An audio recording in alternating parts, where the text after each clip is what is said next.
माने बानजाय आफाद दादों बे समावनो रायजो राजाफोरनि जे लैहोर लैहोर फैनाय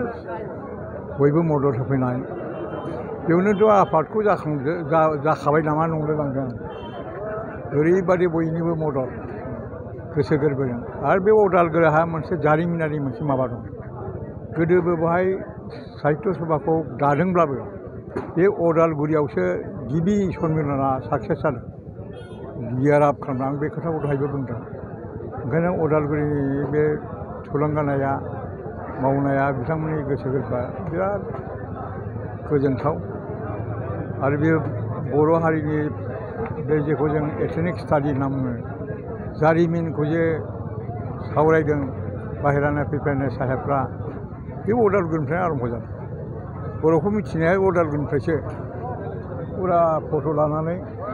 बर' हारिनि महर मोखाङा माबादि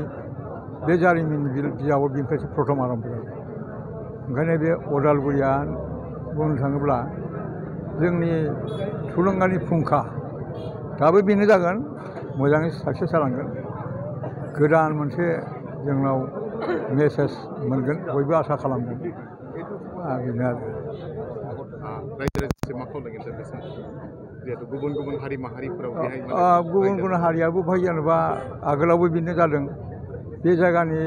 जायनाखि बर' नङा माने हिरालाल माबा होननाया पाटगिरि बिथाङानोथ' एकदम दैदेननानै बिथाङानो रांखावरि होनानै सहाय खालामनानै बै जथुम बिथाङानो देरहासार खालामदों दिनैबो आं नुनो मोनबाय बयबो गाजा गोमजायै रंजा बाजायै बयबो लोगो लाफैदों ओंखायनो आसा खालामनो हायो बयबो ज' ज' लोगो जोंनि थुनलाइ सिबिनायखौ गोजौ थाखोआव लांनो हागोन बेखौनो आं मिजिंथिदों आरो थारैनो जोबोद बाख्नायथाव आरो थुलुंगाखांथाव जे थांनाय मार्च दाननि 24 अक्ट'आव बानजाय आफादखौ दानाय जादों आरो दिनैहाय डिमाकुसिनि नैबे लांगोनायाव माने डिमाकुसिनि बिखा गेजेराव मावख'खौ बेखेवनाय जाबाय आरो लोगोसे दिनै बेजों लोगोसे बर' थुनलाइ आफादनि गोथार खैफोरखौ बिलिरदों बेनि थाखाय बर' थुनलाइ आफादनि आफादगिरि सार आरो लोगोसे जोंहा बे मावख'खौ बेखेवगिरि आसाम आयेन आफादनि बुंथिगिरि बिस्वजित दैमारि सार बिथाङा बानजाय आफादनि बाफागिरि बिथांनिसिम साबायखर बावहरदों रोजा रोजा आरो बेजों लोगोसे साबायखर बावनो लुबैदों नैबे डिमाकुसि ओनसोलनि गेदेमा रायजो राजा गासैबो हारिनि बेवहाय बाहागो लादों माने ओरैबायदि बिथांमोननि जि बाहागो लानाय जोंखौ गोबां थुलुंगा होदों आरो दिनैनि बे मेलजोंनो जोंनि हाबाफारियाव मा मा थागोन मा मा थाया बेनि सोमोन्दै मिथिहोदों आरो बेखौ नोंथांमोननि नैबे चेनेलनि गेजेरजों मिथिहोनो मोननानै साबसिन मोनदों मिजिंथिदों जे डिमाकुसिनि रायजो राजा लोगोसे जोंनि बर' थुनलाइ आफादनि नाजानाय दुलाराय बर' फरायसा आफादनि लोगोसे माहारि आफादफोरनि बेवहाय जोङो बयबो मदद खालामगोन जोंखौ थुलुंगा होगोन आरो जोंनि हाबाफारिखौबो जों बोरै हायो साबसिननिफ्राय हामसिन खालामनो थाखाय जों नाजागोन जोङो सिन्था खालामबाय थादों जाय जथुम्मायानोखि ओरैनो तामुलपुर जथुम्मायाव हादरनि गाहाय जोंहा हादरगिरिया फैदों बेबाराव मा खालामनो हायो नायनि बेखौ जोङो जयैनो सावरायगोन आरो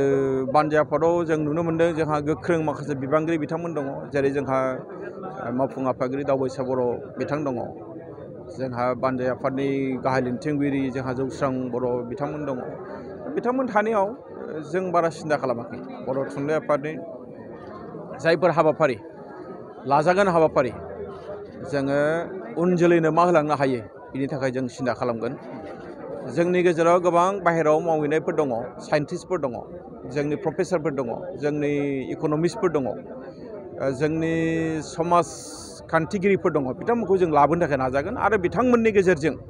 जों मा हायो माबा मोनसे समाजनो होनो हायो नामा उन जोलैनो माबा मोनसे होनो हायो नामा बिनि थाखाय जों नाजागोन जिखुनु बाथ्रा बेल' जे 64थि बर' थुनलाइ आफादनि बोसोरारि जथुम्मा डिमाकुसियाव जानो थांदों बियो जारिमिनारि जाथों साबसिन जाथों हामसिन जाथों